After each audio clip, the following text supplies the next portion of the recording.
श्री पंकज मलिक नहीं।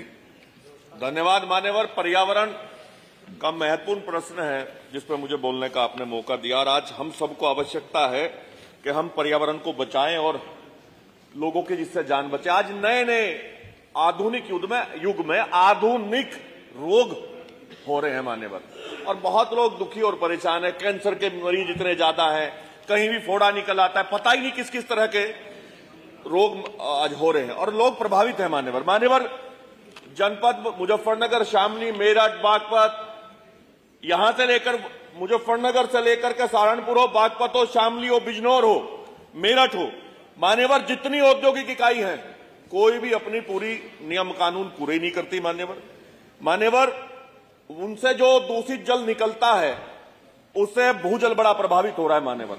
चाहे दोराला क्षेत्र का मामला हो, खतौली क्षेत्र, तितावी क्षेत्र, मुजफ्फरनगर के ब्लॉक में मखियाली, बोपाड़ापुर, बालियान, मंझेड़ा, भंडूरा, निराना, बहत्तरपुर, सिलाजुड्डी, संधावली, अन्य गांव में मान्यवर, एक धंधेड़ा में मान्यवर बड़ी खराब स्थिति है। आप जाकर के देखो, उसकी सही ढंग से जांच नहीं हो पाती मान्यवर। आपने वायु प्रदूषण की बात की, जल प्रदूषण की बात की, मैं आपसे आपके विभाग के संदर्भ में ही सवाल पूछना चाहता हूं मान्यवर। एयर क्वालिटी मॉनिटरिंग कमेटी की बैठकों के बारे में बताया कि मान्यवर मैं आपसे जानना चाहता हूं, एयर क्वालिटी मॉनिटरिंग कमेटी की बैठकें कितने समय अंतराल पर होनी चाहिए और क्या कमेटी की बैठकें उसके अनुरूप हो रही है मान्यवर? एक सवाल।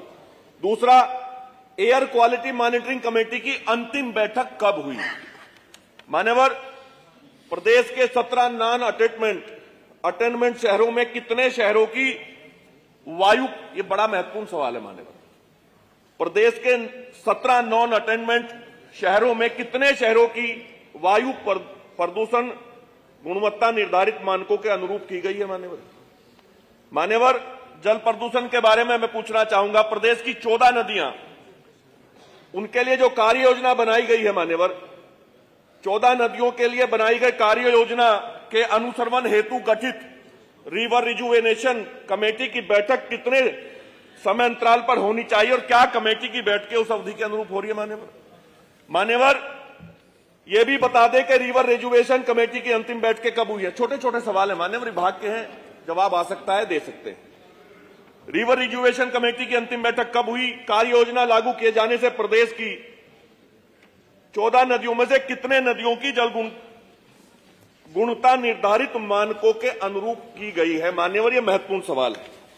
एक मान्यवर मैं पूछना चाहूंगा, पर्यावरण मंत्री ये बता दें कि धुआं फैलने वाले उद्योगों की रोकथाम तथा उनसे उत्सर्जित होने वाले प्रदूषण नियंत्रण हेतु आवश्यक उपकरण की खरीद को प्रोत्साहित करने के लिए या बहुत सख्ताई के साथ हर यूनिट लगावे उन्हें, इसके लिए क्या कार्रवाई आपने की है, क्या खास कदम उठाए? क्योंकि मान्यवर टीम जाती है, हम लोग शिकायत करते हैं, टीम जाती है, जांच होती है, लेकिन उसके बाद फिर लिपाप होती मान्यवर। बहुत गंभीर विषय है और इस एक विषय से बहुत सारे विभाग प्रभावित है, क्योंकि जनता से जुड़ा मामला है, बहुत गंभीर रोग मान्यवर। मुजफ्फरनगर में अगर आप जाकर के देखें, इतनी बड़ी संख्या में, इतनी सख्ताई के बाद भी मान्यवर, चाहे पेपर मिल हो, अन्य मिल हो, पन्नी जलाई जाती है। पन्नी का तो बैन है ना पूरे प्रदेश में मान्यवर, पन्नी जलाई जाती है।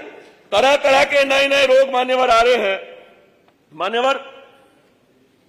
आज आपका मूड अच्छा है मान्यवर, एक सवाल और पूछ लूं मान्यवर।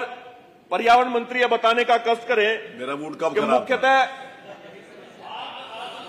मुख्यतः पश्चिमी उत्तर प्रदेश में भूगर्भ जल के प्रदूषण के खतरनाक स्तर पर पहुंचने के कारण विषाक्त होने से फैलने वाली घातक जन बीमारियों से सुरक्षा एवं बचाव के लिए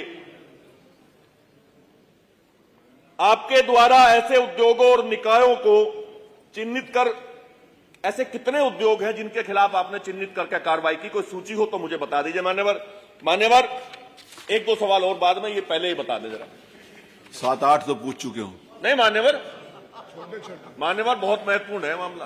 7-8 2 पूछने से मान्यवर, मजदूरों पर तो आपने कह दिया कि कानपुर भी प्रभावित हुआ था, इससे तो उत्तर प्रदेश का नहीं, देश का कोना कोना प्रभावित। नहीं, मैं सिर्फ 2 प्रश्न और 8 प्रश्नों की मान्यवर, आप तो चाहते हैं ना पर्यावरण, आप प्रश्नों में भी प्रदूषण। मान्यवर, आपने विधानसभा का दूषित पर्यावरण ठीक कर दिया, मान्य मंत्री, प्रदेश का भी। माननीय मंत्री जी,